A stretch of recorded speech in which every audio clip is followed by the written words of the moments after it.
Fury owner and CEO John Pugh. John, your rosters for the 2013 PDL and W-League squads were announced today.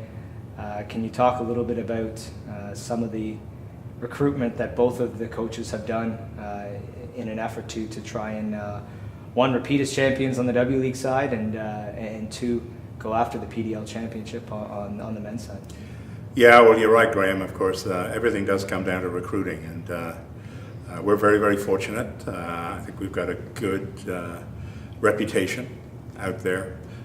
Good coaches. Dom has a lot of connections, as does Steve O'Kane and Mark Lapointe, and they watch the college season. They watch a lot of video. They talk to a lot of college coaches.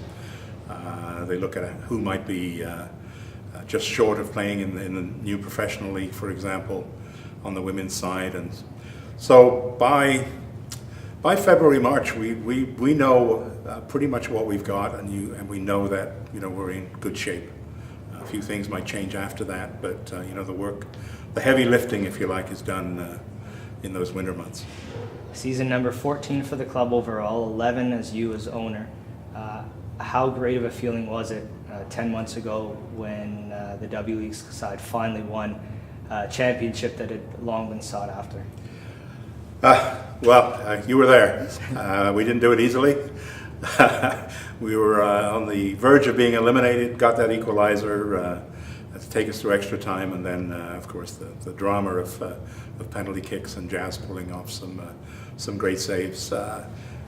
We had done it so many times, and it's so difficult to get back the following year to the final to get another opportunity. But last year, I think we just felt it's on the cards. We'd had great teams in the past that had fallen just short. But last year I had a feeling that we were going to do it, and no place better to do it than in front of your own home fans, and in the dramatic way in which we did it. So, let's this year see if we can't win both the men and the women, because I think we're in with a shot on both sides for sure. Earlier in today's press conference, both yourself and the head coaches highlighted the success of the players that have been in this program, have gone on to the MLS, the NASL professional clubs in Europe, in Asia, in the NWSL and elsewhere. How satisfying for you is it personally to know that you've been able to put together a program and a staff that have allowed these players to advance to that level and even get in with their respective national team squads? Yeah, that's really what it's been all about, I think, from day one, with the youth programs as well. We celebrate, I think, 90 plus full scholarships to the United States amongst our youth players and amongst our senior players. The number of players that came to us, in some cases never having been involved with their national team squad and then went on to play for their national team, and to have 7 players on that Olympic squad last year. And to list off today the number of people who were with us last year who are not with us this year because they're playing in the new Women's Soccer League. We've got three players playing for the Portland Thorns, 1 for the Boston Breakers, 1 in Denmark. We could have gone on through a long list, and the same is beginning to happen on the men's side.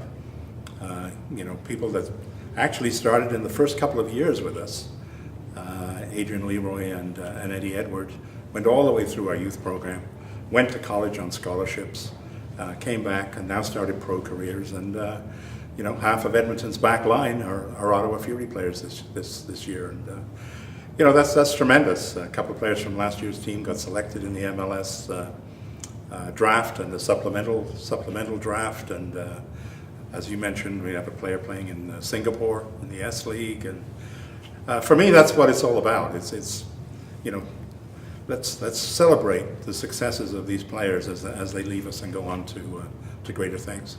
You mentioned that exciting times ahead this season for the club, but also for soccer in Ottawa, with the North American Soccer League franchise coming in 2014, the Women's World Cup coming here in 2015.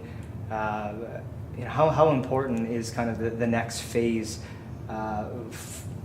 in the club development, kind of adding an NASL franchise to the top of the pyramid, and just a complete rebranding going forward with a pro team coming here, Lansdowne being redeveloped, and just a lot of exciting things to come?